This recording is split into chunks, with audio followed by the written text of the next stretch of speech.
Welcome back to another episode of the Samsara Report, the show where Sabir and I discuss ancient meditation techniques, practices, spirituality, and what that means for how we can solve problems today. Today, we were going to discuss a more general topic because we haven't actually done one of those in a little while. We were thinking of talking about how do you balance in samsara. And there's a number of different ways we can take this, but perhaps I can share a little bit more about how I've approached this topic. And then if you feel like jumping in, or if you feel like you have a similar or contrasting way, then you can jump in. Does that sound good? Yeah, for sure. Cool. So when I started to think about this topic, I noticed immediately the kind of assumptions that I approach this with. And as we talked about in a previous podcast, there's different assumptions that come with different kinds of belief systems, and you don't necessarily have to consciously hold these for them to have an influence on you. And the idea of samsara essentially underlies the assumption that this is fundamentally illusory, this experience, and it requires some form of action taken in order to avert an otherwise negative outcome. It's the idea that not all is as it should be. It might be lawfully unfolding on some level, but without your conscious effort to try and extricate yourself from these patterns, you can fall further into this, Yeah. which is a really scary idea in a lot of ways. It's a lot less palatable than, say, the more new age spiritual approach, which is that everything is as it should be. It's all perfect. Now, I don't want to say entirely that the two are mutually exclusive because I think there can be an approach, and I've heard from certain Buddhist practitioners describing it as such. It's the idea that this too can be perfect, even as an expression of the illusion, in that it could be, God's illusion, right? This is the result. The yugs are the result of a divine source dreaming itself into every variation possible, including aspects of itself that are cut off from the whole, experiencing the illusory cycle of birth and death, of up and down, of separation from the other, and so on. I'm not saying that you can't have a perfect illusion in that sense. But I think what's most concerning for human beings is the question of suffering. How do you respond to it? And framing this as being the experience inside of samsara orients you towards taking a particular kind of action, namely meditation, namely increasing your awareness. And that's what I noticed when I first started to approach this issue. And I want to say first and foremost that I am by no means, I'm not even practicing all the things that I think I should. I feel like I do a decent job. I at least remain functional. I mean, I'm holding down a job, one that's fairly stressful. I'm applying to grad schools. I maintain practices like running and boxing and oil painting and doing this, paying taxes and all that jazz. Um, Even like writing to politicians if something isn't right, which is a little more like I wish it was ubiquitous, but I feel like that level of civic responsibility isn't happening everywhere. It's not something people think to do immediately or people feel cynical about. But anyway, um, it's a challenge to then start to try and imagine that one has to practice even further. There's a speaker that I've been listening to, Samsara Rinpoche, and he's a very interesting guy. I really like this guy, at least from the lectures or teachings that I've seen him give. So he's part of the Tibetan tantric tradition, and he's very good at bridging the gap between the ancient teaching and modern life. And some of his ideas, he might say boldly that ask the question, do flies know the difference between shit and sugar, for example? And he's using that to kind of illustrate the illusory nature of things. Do you understand properly where you are and what you're doing? And do you know the difference between a coping mechanism and something that is actually helping you heal, for example? And one of his suggestions is that you practice awareness such that liberation is the result of recognizing you were never in samsara in the first place, which I thought was a very interesting idea. It's almost like superseding the issue. If you imagine that we are in like a room where you have to solve a problem, the solution according to that kind of conception is you just leave the room. You recognize it's not your problem. You're Okay. not bound by it. Therefore, you don't have to untie the Gordian knot. So I don't know. That's why I appreciate his ideas. But anyways, my practices, in a lot of ways, I know a lot of people have given me pushback on this, and that I'm interested to hear your thoughts. Um, One of the ways in which I've navigated this is trying to do the difficult thing, and I do the difficult thing because almost everything that I understand historically as well as individually, there's always a higher upfront cost to doing the right thing before it becomes easier across time. It was this case with ending slavery, with adopting democracy, Mm-hmm. in instantiating the scientific method as opposed to other methods of seeing and understanding. All of these had a very high upfront cost. They hurt people initially, Yeah. at least economically, before they became something useful. And I find this in my own personal life, trying to do, like, coming home really exhausted and doing the dishes before I go to bed. That's hard to do. Trying to tell someone something that I know will hurt them, but is ultimately an honest thing, that's challenging. That's been one of the practices that I've adopted. It's not always like I don't always do it. Every situation includes a different kind of variation on it. But anyway, that's kind of how I've started to approach this. How about yourself? So the practice being when you're in a state of exhaustion or something similar to it, Mm. you still push yourself beyond that to do something that you know is necessary. Is, Right.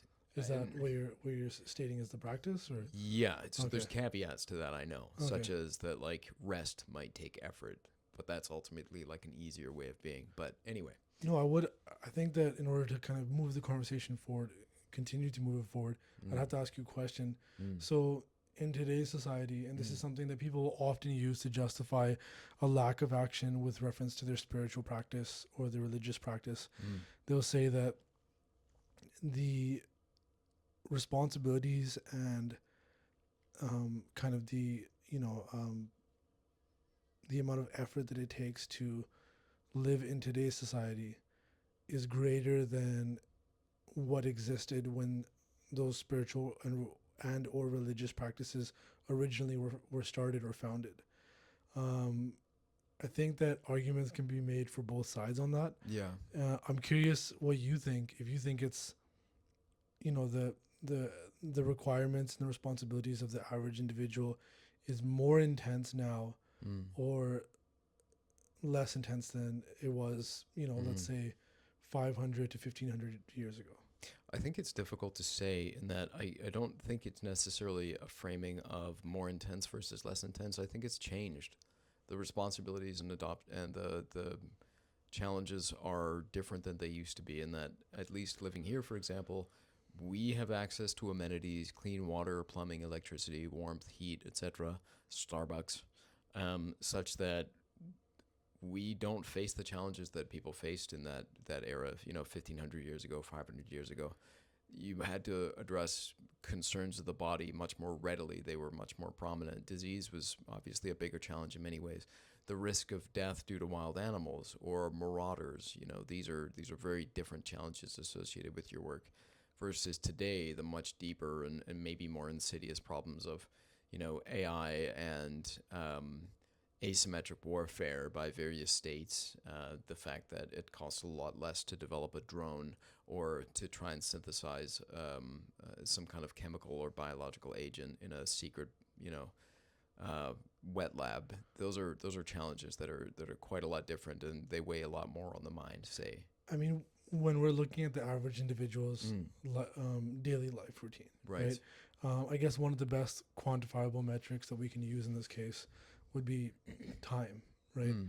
And so, in terms of how much time an individual would have I put see, towards their daily tasks, their right, daily work, right, do you think, and that's, I guess, what I was referring to when I was yeah, saying more intense or less intense, mm. in terms of like more more time is required now versus more time was required, in the past where there was a pre-technology, pre kind of industrial revolution Mm-hmm. point in human history.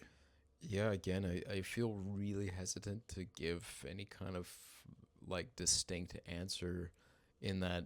I mean, they say the past is a different country, right? So if we're talking, 500 years ago, 800 years ago, or if we're talking about the Byzantine Empire, Mm-hmm. there were people living fairly comfortably in the Byzantine Empire. And that empire lasted over 1,000 years. That's better than most of our current civilizations can boast. I mean, China notwithstanding, for example. But Yeah. um, they had a different set of challenges associated with those positions. Certainly, it's hard to say about like the average person with respect to time, because if you're farming, if you're doing subsistence farming, like that takes a lot of your time, like Which was morning, a noon, and great night. deal of like a great number of the people that were involved in society back in the day Mm. were doing farming, right? Mm. In order to just provide Right, enough resources for, right, just to scrape a living. Yes. yeah, well, Yeah. or just to, like, if it was a feudal system or something like that, Right. you needed to have a lot a lot of labor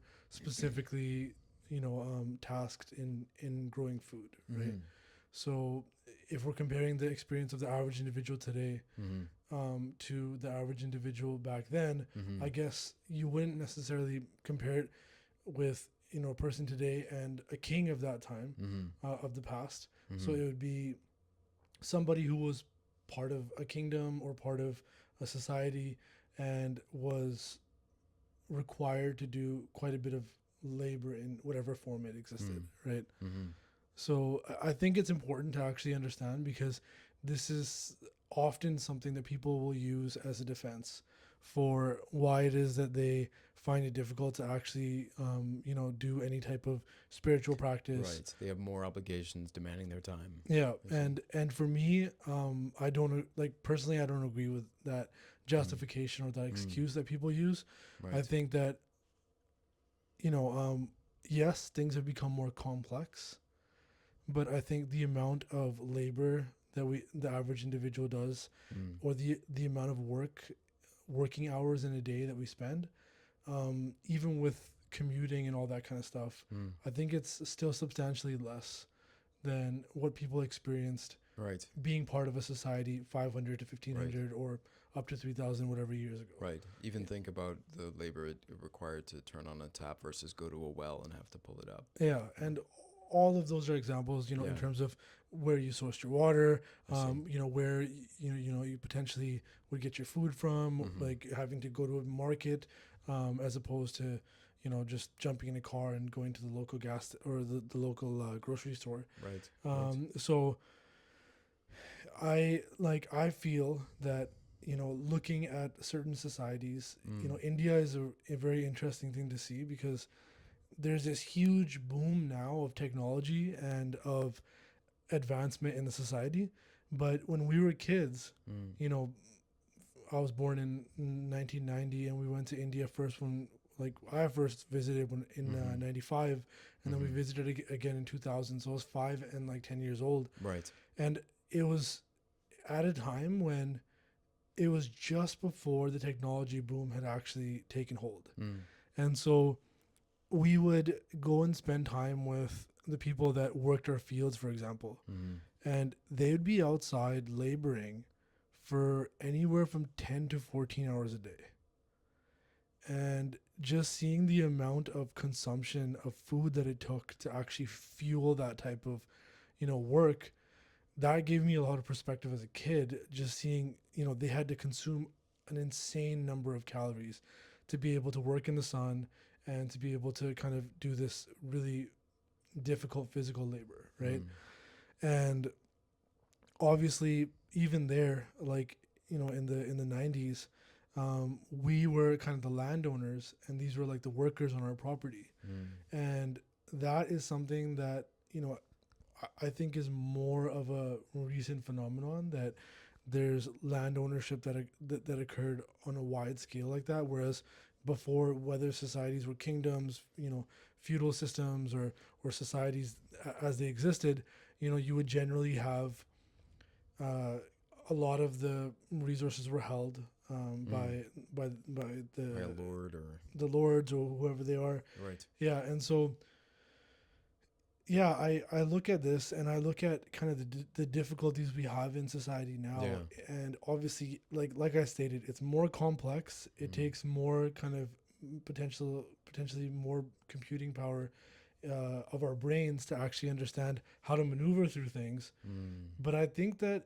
overall, it is easier to exist now, right? In terms Mm. of the difficulty of, having to process like. You, a lot of people would just die of illnesses back in the day. Right. Before kind of modern medicine came about, diarrhea was a killer, Yeah. right? It still is in some places. And so having a clean water source and all this kind of stuff, Mm-hmm. it was really kind of You know, uh, electrolytes. yeah. And so it was something that was difficult to actually secure in that Mm-hmm. sense. Mm-hmm. So now, like, I understand, like, people are more stressed, they're more depressed, and it's there's societies that still are, when you go to South American countries or African countries, they'll say that it's funny that Americans or Canadians or developed countries citizens actually are suffering from depression Mm-hmm. or having these Yeah. type. They'll say it's funny because like it's like it seems like such um, a foreign concept to them because they're still kind of prioritizing how they're gonna get through that Right. day and Make ends meet. right. And Yeah. so yeah. I'm not sure. I don't know why, but my impulse is to try to start from a position of like I know the impulse very well to want to compare and go like, well, these people have every reason to be upset and these people have no reason to be upset. But I get the impression that there's no one has a monopoly on suffering in Mhm. that you can have all of the trappings of success and be in mental hell, and you can have very little and be quite happy, and then there's everything in between. And it's difficult to say about who. It's very funny, that impulse to try and understand who has the right to feel this, because I can see this from one level. There's If you are living in poverty, if you have very limited means, you have to respond to the concerns of the body, and you can be distracted from the meditation practice. Yeah. If you have no concern about where your next meal comes from, you can feel no need at all to meditate. Hmm. The challenge seems to be to visit everybody in a different way. Your mental barriers are yours, and they will take the shape that they take. And yes, like the idea of a king living 1,500, 200, 3,000 years ago, they enjoyed a certainly improved standard of living, but they also had to be concerned about getting killed by their siblings. They weren't immune from the suffering. They didn't have access to the amenities that we enjoy today in a lot of ways. And it was a life of constant stress, the responsibility of being killed by your people or one of your own family members or something like this. Like, that sounds like its own gilded cage too, you know? I did mention kind of Yeah. the depression or Yes. the mental difficulties of living in society, but that was kind of on the latter part of what I was saying. Yeah. What I was trying to kind of prioritize mainly Mm-hmm. was specifically the difficulty Yeah. of you know The excuse of I don't have enough space or to practice meditation today. exactly right. Yeah. And yeah, I'm not pushing back on that. I'm more fleshing out my thinking around this. And yeah, I can certainly, because I can feel those same excuses myself of Hmm. like one of them is like, oh, I've got to stay informed. I've got to be like checking trends to see where I can become more successful with my art or what have you. I can certainly feel that impulse. And maybe there is something to that, in that, yeah, there are payoffs if you get the right information at the right time. But as an excuse not to practice reflection, maybe, I don't know. Do you think it's worth steel manning the alternative side of like um, the suggestion that, well, why do I need to do this kind of like navel gazing exercise where I'm spending time thinking about my thinking, which might be the way some people approach meditation. Do you think there is an argument to be made for some people to not actually practice meditation, to actually like engage life as it appears to them without questioning it? Do you think there's something to that approach too?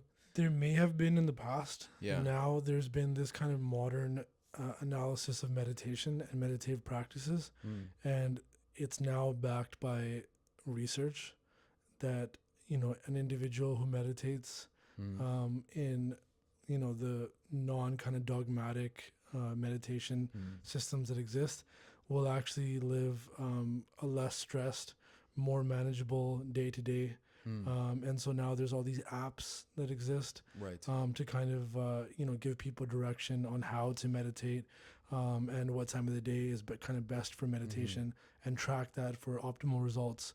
So I think that in the past there was that there was kind of that potential for pleading ignorance and saying like, look, I don't think that it's necessarily something that's for everybody, Mm. that kind of thing.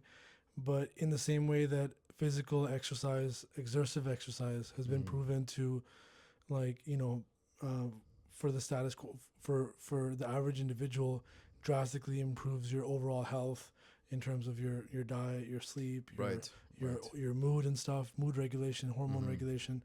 In the same way, now I think in the time and history that we're in now, Mm-hmm. it's become a non like negotiable, well, non deniable idea that meditation in society now is something that's massively beneficial, Mm. not from like a spiritual religious standpoint, but even just from The the physiological physiological benefits. benefits.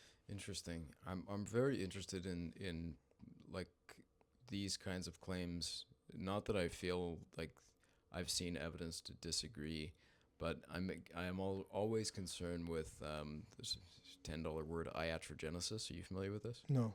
I don't know that it would apply here, but iatrogenesis is the concept of doing harm as a result of trying to give care, to administer a treatment. Mm-hmm. So this is the result of maybe like injury that results from medical responses. And I'm wondering too with meditation, depending on what you might do, like it's hard for me to look at any specific thing and say that it's a net good always. I mean, even exercise, some people, they can injure themselves. They can put too much strain on their heart, for example. And something like meditation, the So like, can I just there's the general rule yeah, and then there's the exception. right, of So course, with exercise, yeah, yes, there's individuals that have heart conditions. mm, There's individuals that have physical yeah, disabilities, right, and exercise might actually harm them, mm, right? But for us to form an argument based on that minority, mm-hmm. I don't think it's relevant, right? Well, I wouldn't. For me, I'll speak for myself. I wouldn't say I'm comfortable dismissing the exception to the rule. It's more so just trying to understand what's the full scope, and it's part of this notion that back to the difficult thing for me is sometimes the right thing to do. I'll say a little bit more about that rule as well. I think just to give it a little more context. Um, One of the reasons why I've found that rule useful is because I feel like at some point along the way I lost my ability to trust the signals that I was getting, both internally and externally. And as a result, I needed to develop my own method of navigating the world. Now, it's not a perfect system by any means, because sometimes the right thing is actually the easier thing. Yeah. It's easy in some ways to be kind. Um, and that's important to lean into that when it's an opportunity. The reason I found it beneficial, though, is because often a lot of being an adult means doing the difficult thing. It means shouldering more responsibility. It means not just like sharing how irritated you are at something to somebody, given that they might be going through a hard time.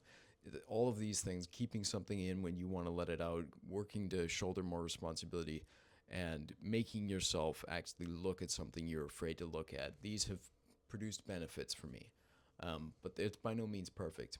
But that's one of the reasons why I push back on some of these internal impulses to look at anything, even things that benefit me like meditation, as being a like something I would say everyone should do. Not that I'm saying that that's your argument here. Um, if I can do you some justice, you were saying that physiologically we have a lot of evidence now to back up the notion that it's reducing stress at the very least, Yeah. let alone all the other benefits it's supposed to have, like being able to help us develop new neural pathways Yeah. and decrease negative habits and so on. Meditation is something I practice, obviously, so I do recognize these benefits. I do recognize it.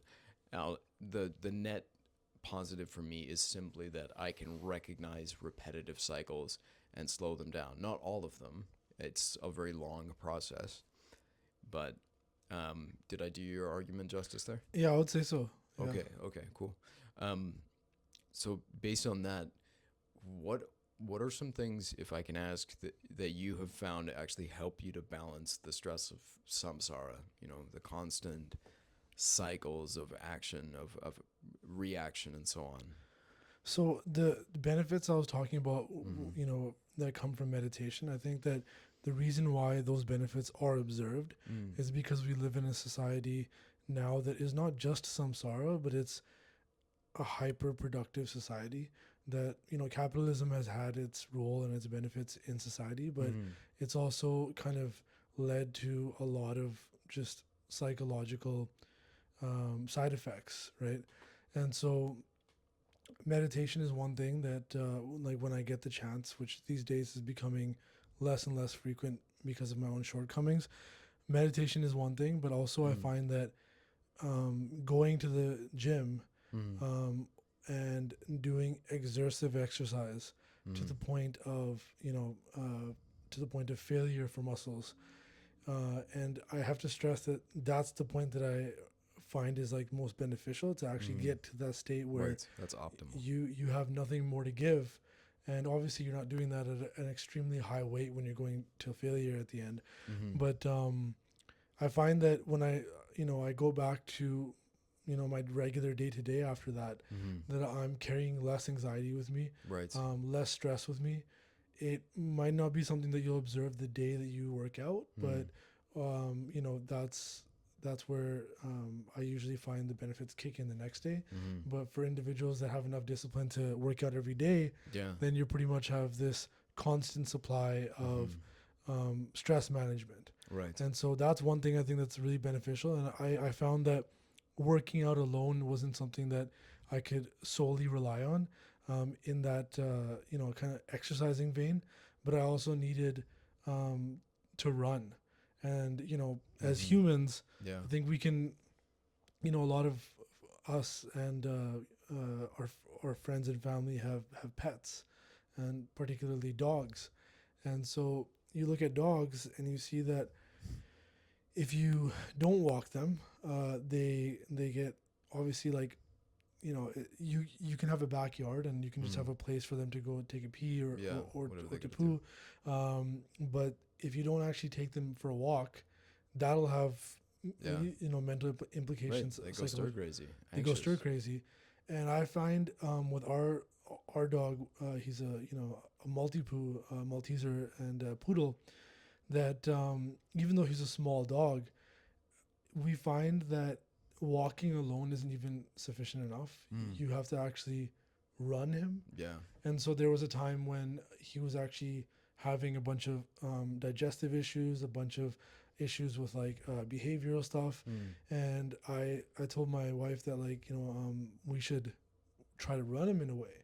And so we were on the farm at the time, and I would take the ATV and have my wife sit on the back, Mm-hmm. and Shadu would actually like chase us. Oh. And so I get to like the starting of a row, and I just beeline it like full speed. Mm. And you would see that like initially you'd be like, okay, why are they going so fast? And then he would meet the speed and he'd be full keel running. Yeah. And so after about 2 to 3 of those sprints, we noticed that he would come back, he'd be thirsty, he'd drink some water, Yeah. and then he'd go like either pee or Yeah. go to the bathroom, Yeah. and then he'd be really hungry, Mm. and then that day he would sleep, and Yeah. the next day you would see an entire change in his demeanor. Yeah. So in the same way, I find that with humans, Going for walks obviously majorly beneficial, but I think we need to be run.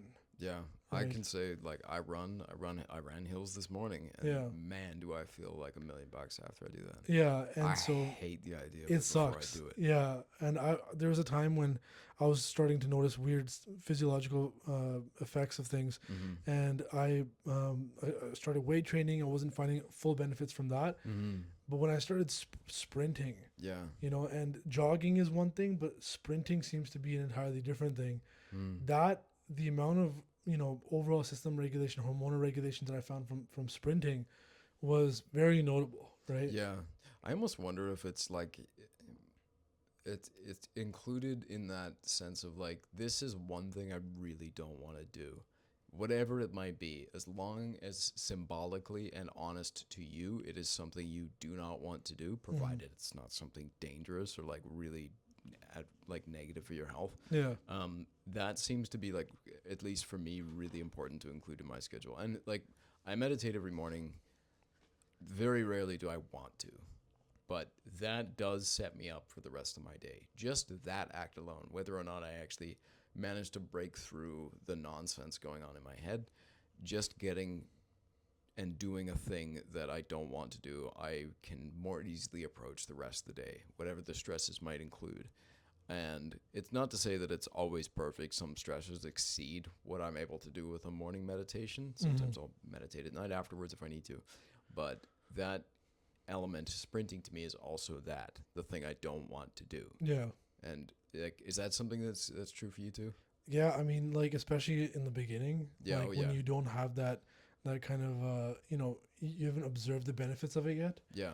After you've kind of gotten some of the benefits, like okay, I know this is gonna suck right now, Mm-hmm. but afterwards I'm gonna feel better, right? Right. Right. And so I had these times where I just like I bought cleats Mm-hmm. because I didn't have like a nice sprinting rubber track like nearby, Mm-hmm. and I would just run anywhere from 2 to 5, like not full kilo, not 100%, but like Mm-hmm. about 80-90% sprints. Yeah. And I noticed immense changes in my mental state, in my Mm. physical state right away within like a week to 2 weeks, Mm. which is a relatively short period of time, Yeah. right?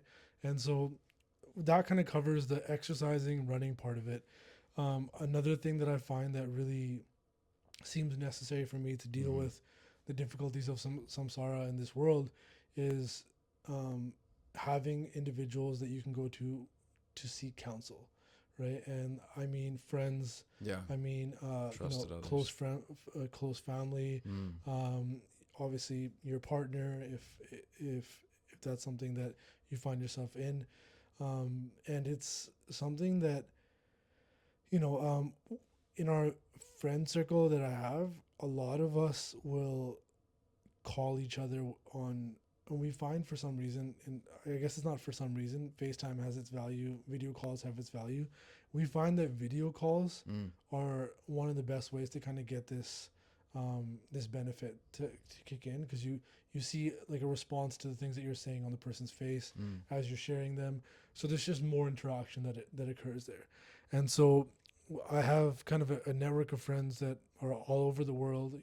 Some of them are in Norway, Cyprus, and India, and we'll just not call each other all the time, but we do our rotations. So everybody kind of checks up on the other person, Mm. calls each other up. First, it might be us sharing what is going on in our lives, but then we'll ask the other individual how they're dealing with stuff. And so having a network of people, and that's something that a lot of studies have also shown too, is if you are part of some community, whether it's a church, whether it's some beer league for softball or whatever it is, people tend to have a greater chance of succeeding, Yeah. if they're part of some type of community, Yeah. I mean, right? that's yeah, we're a connected being. Yeah, it makes perfect sense. Hmm. And that's why I try not to discourage people from going to religious, like from churches or that Sorry, whatever. when you said like you try not to, it's like you have to restrain yourself from telling people not to go to church. I mean, because like there is a lot of I'm imagining you on a street corner with a sign that said "The end isn't nigh." Like the opposite. You're that guy. there is just a lot of stuff that happens in religious like institutions or churches and temples that A lot of shenanigans. yeah, right. And like we're seeing more examples of it in the Sikh community. There's Mm. abuse that's popping up in temples and all this kind of stuff. And obviously, like there's a lot of socializing as opposed to kind of legitimate community like work being done and stuff. So Mm. there is a lot of potential negatives that can Right. come out. Anytime people to get together, something's it's unfortunately going to be part of it usually, Yeah, depending on what the community is. But yeah, it makes sense. I've often found this to be the case that anything that has an advantage has a disadvantage. I mean, so too with every tool that we can name. You can you're a be tool. yeah, well, hey, it takes one to know one. Yeah. You blockhead. Anyway. Okay, I'm gonna slowly internalize that. That's all good. Okay, okay, you do that. Yeah, I was thinking about this with respect to. That's one of the reasons why I felt a little bit of resistance to the idea that meditation's a net benefit. Not because I've ever had reason to question it before, but just because I started thinking about that. But I wonder if any tool that we have can be used for strictly creation or strictly destruction. If they have the capacity to do one, they can do the other, it seems. Um, yeah, it's challenging. It seems like speaking of methods and means of doing this, the benefits from each of the things that we're describing that help us, they do so as much by introducing something as they do by reducing something else. And I know meditation like that is its benefit in a sense. Its benefit is it gives by taking away all the noise, the reasons to react. And so too with running. Like you no longer have the option of doing other than what this is. It's also something that requires that it's willfully approaching the thing you don't want to do as opposed to allowing the thing to sneak up on you such that you have to react. You know, I've often wondered about this. I actually don't like when people do this. It gets annoying to me when people do that, like etymological twist for words. When they call it spelling because words are spells. Like, you sure, but it bothers me. And so when I hear that with respect to like exercise, I'm like, oh yeah, there's a reason we call it exercising, just like we call it exercising demons. You're exercising your own demons. Like, it's, I don't know why, but I just find that like interesting that it has that connection. I'm sure it's the same etymological basis. Yeah. But yeah, taking away. And it reminds me of, I think this was Plato, by the way. How are we doing? We're good. Yeah. Okay. Plato's definition, and I could be butchering this. Plato's definition of wisdom was essentially knowing that which you can ignore, I think. Right? You think about how much benefit there is in knowing what you can ignore safely, right? There's so much benefit to that, as opposed to part of the reason we feel that life is more complex is because it might be easier to survive in some sense, but mentally the cost of living has gone up in that there's so much more that is screaming for our attention in more and more sophisticated ways than have ever existed before. Yeah. And I mean, I don't know if that's the case. I'm speaking very broadly. I'm usually just referring to North America because that's where we live. There's places that don't have this, the same access to technology. Let's say the developed world. That's more countries involved in that. Sure, That's sure. all of Europe and Right. All of Australia. Europe. Yeah. Sorry, I'm just thinking about like places that are at war. Yes, they still have. Yeah. But anyways, yeah, the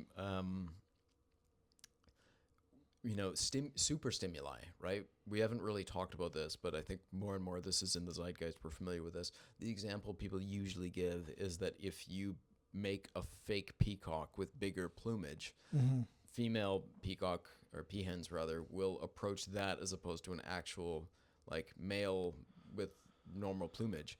That's super stimuli. It's bigger, brighter, and more enticing than the real thing. Yeah. So too with humans now, like the amount of sugar that goes into the products that we eat. Like it's a weaponized product now Yeah. based on how much sugar is in it. That's a super stimuli. Porn is super stimuli. Yeah.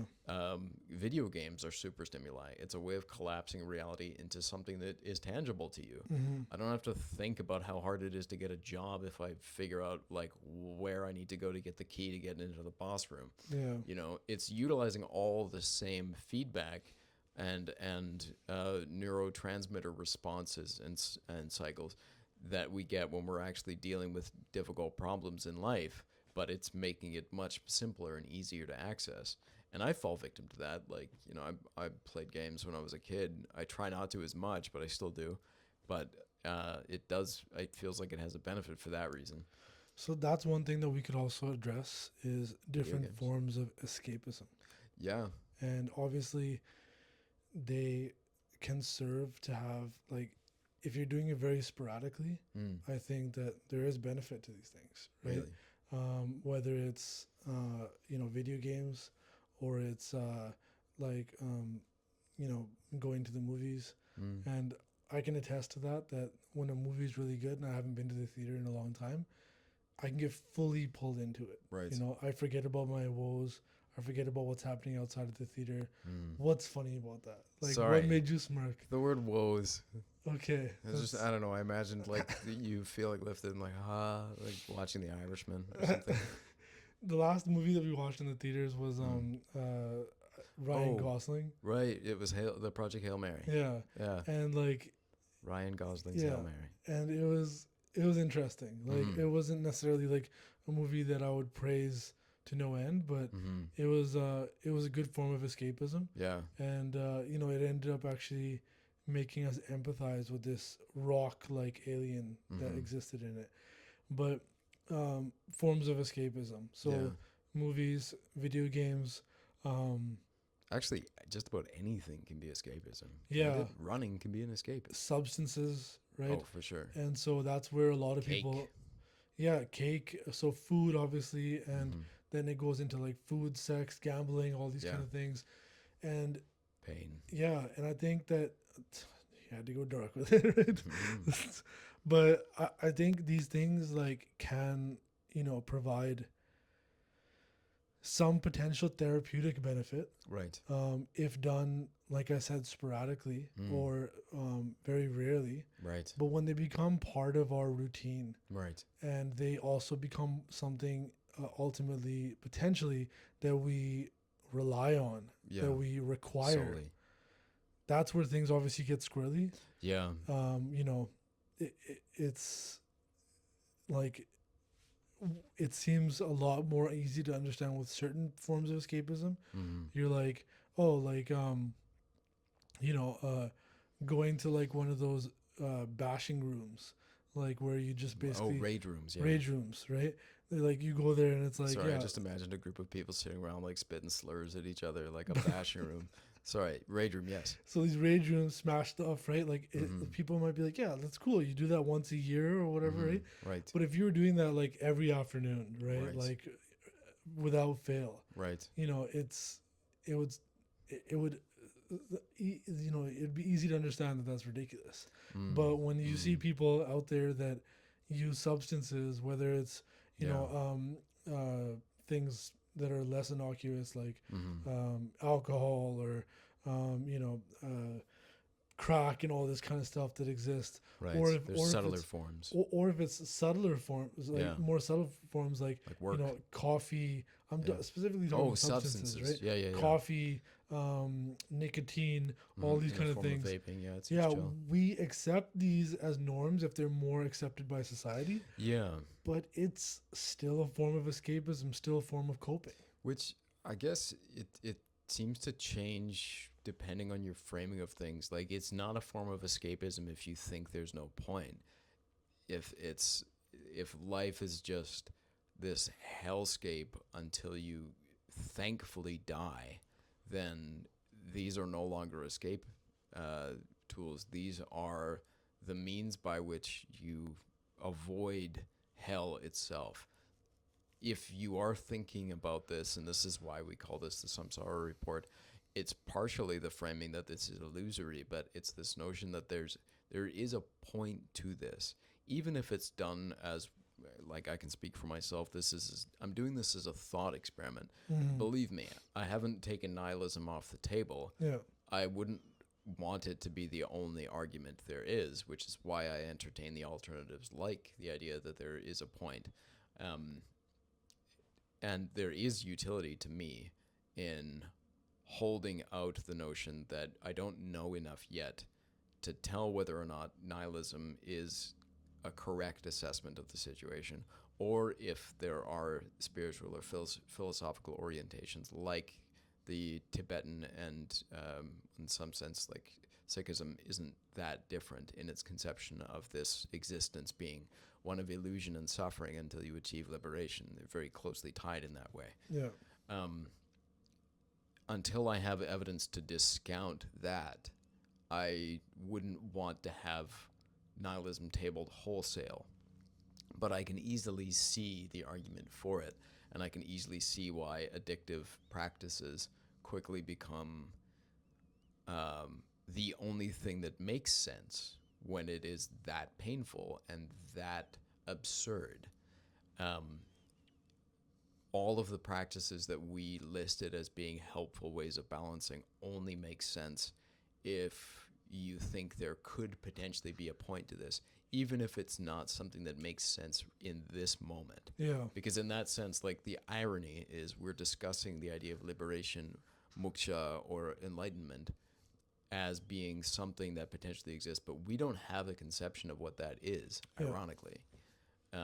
The irony continues to spin when you start to look into practices like meditation and the various forms of it, in that the idea is everything that you practice on the way to it is itself a trap. Yeah. The only difference is that it is a trap that you have voluntarily stepped into for the purpose of eventually letting go. Yeah. But there's nothing that won't escape your ego until the final moment. So it's tricky, I think. And these, like, even the spiritual practices themselves can become addictive. That's the whole idea of spiritual materialism, right? Yeah. There, and you'll see individuals that, and I think there's a reason why in the 12-step process, there's you have to, like, as part of their system, you have to come to the recognition of a higher being. That there, you need to have this idea, like you said, that there's some reason for all of this, that there's a purpose to this, right? But what? I'm sorry. No, it's very silly. I was thinking about the 12 steps, and I was thinking about one of them being arbitrary. It's very stupid. I'm not going to say it. Which one? No, I don't.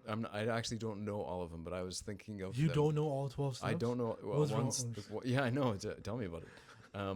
No, I was just thinking, like, one is like you have to ask for forgiveness from all the people you've wronged. One is you have to give yourself up to a higher power as you understand it. Those are the two that I really understand. I'm afraid I don't know the others. I was smiling because I was starting to think of, like, somebody dictating the rules to you, and somebody like, you have to kiss your dad on the mouth. Like, yeah.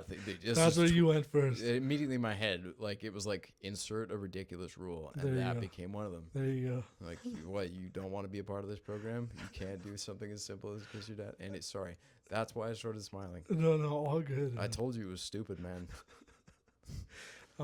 So these kind of systems that exist, like, I think that there's a reason why they ask you to, to have some type of spiritual or religious framework in order to kind of get out of these addictive behaviors.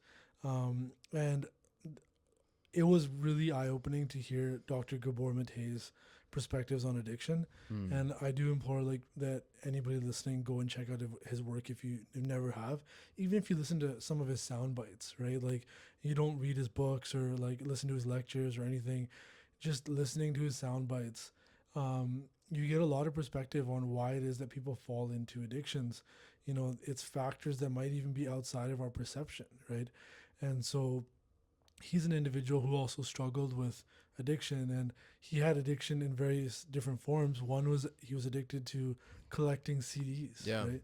Yeah. And so he talks about the nature of that addiction, that I think during the birth of his child, rather than being in the hospital with his wife, like, who's in labor. Yeah, he was out there getting his fix. Yeah, he was buying CDs, right? So he's obviously had a few different addictions that he struggles with, but yeah, I did lose my thought a bit after you So I'm so side sorry I railed me. derailed you. Yeah, no, but we were talking about spiritual materialism and the practices of spirituality themselves Yeah. as being potentially extensions of addiction. Hmm. I don't know if this might jog your memory, but it does remind me of this concept hormesis, which I think you and I have talked about. Do you remember it? It's not ringing a bell. So it's a term that originates, I think, in relationship to alchemy, and it's the idea that the poison and the medicine are the same thing, but what differs is the dose, Yeah. right? And it's interesting because you can start to actually see that in a lot of different practices. There are even some spiritual practices that include alcohol as a component, as like a sacrament. Yeah. I'm not just talking about Catholicism and the drinking of the wine, but in certain Buddhist practices, like drinking and discussing an idea in sobriety, like the same concept. This is sometimes included in some of these practices. Okay. Um, and part of it is like you are inhibiting the mind in that instance. Can you hold yourself? Can you hold this philosophical idea, even as you've inhibited your mind in this way? Mind being the ultimate barrier, not any substance you might use. So, like, I can understand how, in that instance, the substance that we might regard as like wholly negative or wholly addictive or wholly whatever it might be actually has its own place, just as everything that we would regard as a in the U.S. would be called a Schedule One drug, for example. Yeah. All of them just about have their initial foray into the American consciousness through the medical system, right? Dr. Carl Hart would definitely kind of stand with that notion. Mm. You know, he's an individual that recreationally does heroin, right? And it's not something that he does, like, I guess, frequently, but Right. every once in a while as a form of kind of being able to control his like anxiety and get into an altered state. Right. I guess that's something that is part of his foray into Right. substances. And that's his like argument is like none of these substances are bad in and of Inherently, themselves. yeah. They it's all to do with how you relate to them. Yeah. Yeah. And it's usually when individuals are seeking out these types of substances, Yeah. it's for escapism, Exactly. it's for You're in numbing, pain. right? Yeah. They're in pain rather than kind of, in the vein that you were explaining with, those. And I've never heard of Buddhist practices of drinking, but, I'm not saying all Buddhist practice. no, like yeah, include, obviously like, not. yeah, yeah. They're quite unique sect. I'm forgetting the name at the moment, but anyway. Yeah, is there anything you can think of, anything else like that is a form of, Escapism or not escapism, but like a way that that works to deal with some of the side effects that come with living in today's society? I suppose some of the only other things that I can think of, ironically, I say ironically because they involve not thinking. Um, I have majorly scaled back the amount of news that I consumed, Mm. and it's ironic because part of this podcast we discuss global events sometimes.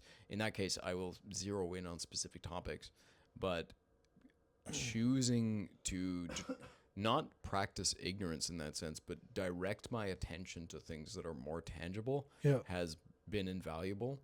I've done the thing where I consume too much media. I spin my wheels and I just feel anxious. When I understood that as much as it's scratching an itch, when I just consume news in the various forms that I find it, there's nothing that I feel I can do. It expands a sense of helplessness. It expands a sense of anxiety. At the end of the day, I wind up spending more energy just trying to cope with the information rather than actually make a difference using it. And it is a very challenging transition. I would never tell people that this is an easy thing to do. I understand very well how difficult it is to change that practice. But what I have found is by redirecting the energy to things that are much more local to me, I've felt much more energy related to what I do and a lot less anxiety about what kind of effect I have. Yes, the mind is still going to run rampant in some instances. I'm not immune to it. As part of my job, I'm constantly interacting with people that are also consuming the news, and so I'll hear about it by proxy, but I'm not spending my spare time as often going down constant rabbit holes and just It makes feeling sense. overwhelmed. Makes sense. Yeah, Too it's many stimuli like are gonna just make you feel like you're, yeah. you know. And beyond that, I think I'm very fortunate to have creative practices that I use. Boxing is one of these. Oil painting is another one of these. Yeah. So much of art is actually sacrificing your sense of control. And I find that that is a hugely important practice in all of this, where so many other forms of stimuli that we experience, they're all calling for your attention. They're all calling for ways in which you need to engage. A lot of this seems to engender a response of trying to control something. So to have a practice that is actually instantiating the practice of giving up control, Mm-hmm. it's ironic because it seems like it would make you more vulnerable, but I find it actually reduces stress in a lot of different ways. Wow. Yeah, do you have something like that? This podcast has definitely started to kind Scratch of that show itch? its benefits. Mm. You know, initially when we were doing it, it was hard to be able to have conversations without feeling, you know, the judgment of the camera and the judgment of a potential audience. Mm. But now I notice that the discussions we have, like it will stimulate new thoughts. Mm. I'll have thoughts that will come around, you know, something that we discussed in the podcast will come around sometime in the following week, Mm. and it'll kind of so I think there is kind of this therapeutic benefit that I'm seeing from the podcast, and yeah, just I've always kind of lacked creative output. Like for most of my life, I wasn't super artistic. Like I you know, had a little bit of an ear for music and stuff, but I never like really put effort into learning like instruments that much. I kind of made my own instruments with my hand flute and you know, beatboxing and that kind of stuff. You do that. Yeah, so those like do actually like, you know, give me some type of release when I'm in the car by myself. I'll either, you know, like freestyle Mm. or you know, beatbox or sing along to some music, and I find that those do provide some release. But the way that like you kind of use art as that outlet, I've always been a little bit, you know, a little Jealous? bit envious of that. Like just seeing, you know, the product that you see on the page is something that you can kind of be like, okay, this is direct relation to how much time and effort I put into this. And would you plug your Instagram at all, like, or Yeah, I mean, if anyone is interested in checking out my work, I'm so sorry. It's the most pretentious name. I can't change it. I've already like filed as a business under this, but it's Black Lotus _ illustration. If you want to look up my Instagram, that's my handle. I have a lot of digital work on there. Oil is something that takes a lot longer to produce, so there's not as much. But yeah, I I mean, just remembered the comment that that one individual made. oh, the derivative thing. Or like at our friend Rick's place, right? Like when there was that individual that saw your like you presented your book of Yeah, like yeah. your sketchbook. What did they say? Well, I don't remember the exact words, but I think they were like, it's like it looks like a high school kid's like, Yeah. and then that actually did change your I remember now. yeah, and you went I on remember. you went on like a dark streak with your art after that for some time, and like that was interesting, and now I think it's kind of Leveled like out. leveled out in a sense, but your art's amazing, man. Like honestly, I get super inspired just by Oh, thank you. like I'll be honest though, like I like the digital art. Mm. I am more like I am a bigger fan of like the oil. The digital. uh, I think sorry, the physical mediums. Yeah. I think there is something to that, man. The I've noticed this in myself. As Yeah. much as I like the digital for being able to get creative, to create things quickly that I can't otherwise do, it's just not the same. I feel like the eye can calculate risk. Yeah, and it's like if you're painting like two, there's a group of beings that are Mm. meant to look like almost identical. Mm. I like that there's a bit of variation in each of them. Mm. Whereas in the digital, like you can nearly reproduce the exact copy, right? And so it's interesting to see that, and to see your like development of your art in the time that we've known each other. Like it's something that I show off your art to like people when Oh when man. I talk to them, or when I kind of bring you up in I conversation. noticed that because I'll see random followers, people that I've now. I'm like, Zap it. And it's like one mutual friend or whatever, right? Totally. It's always you. And then yeah, our last not our last podcast, but the one before, on the topic of evil Mm. in this world, you actually were doing some artwork while you're doing the podcast. So I implore people to go and check that one out. It and I think I will actually do some promotion for it too, just to kind of get it out there. I didn't get a chance to hear the entirety of it, but that which I saw was like really cool. Well, And thank you, man. That's a lot. I yeah, did screw up the audio on that one. I didn't realize that I was moving away and creating the space. yeah, we live and we learn, right? It's all Yes, good. we do. But the majority of it, you actually were kind of facing towards it, so it was just like the opening that's a bit quieter. But yeah, I think we might have to put a pin in the podcast for today. Yes, this has Um, been a great conversation. Thank you very much. We yeah. hope that you listening to this, if you made it to the end, thank you, first of all. We hope you benefited. We'd love feedback. If anybody has any of them, if the topics you'd like us to discuss, please put it in the comments, like, subscribe. It means a lot to us that you do that. It also helps us to push forward in this endeavor.